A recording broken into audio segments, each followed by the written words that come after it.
আসসালামু আলাইকুম, welcome to my channel. আজ আপনাদেরকে ঝাল ঝাল কাঁচা কলার ভর্তা করে দেখাবো। কড়াইয়ে তেল গরম করে কয়েকটা শুকনো মরিচ ভালো করে ভেজে নেব। শুকনো মরিচগুলো ভাজা হয়ে গেলে তুলে নেব। দিয়ে দেব 3টে বড় সাইজের কুচি করা পেঁয়াজ। পেঁয়াজগুলোকে এখানে লাল লাল বেরেস্তার মতন করে ভেজে নেব।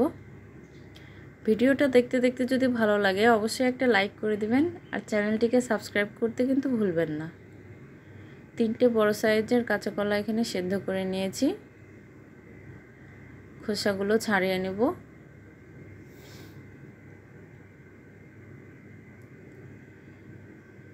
এবার ভাজা পেঁয়াজ মরিচগুলোকে স্বাদ মতন লবণ দিয়ে হাত দিয়ে মাখিয়ে নেব।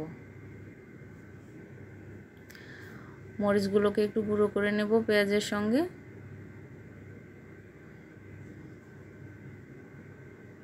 এবার দিব একটু সরিষার তেল।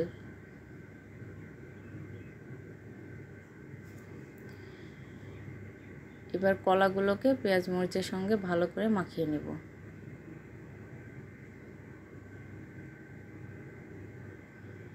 যে কোনো ভর্তা হাত দিয়ে মাখালে কিন্তু তার একটা স্বাদই অন্যরকম চলে আসে।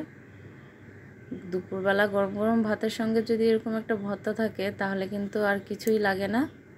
ভিডিওটা কেমন হয়েছে অবশ্যই কমেন্ট করে জানাবেন। সবাই ভালো থাকবেন। আল্লাহ হাফেজ।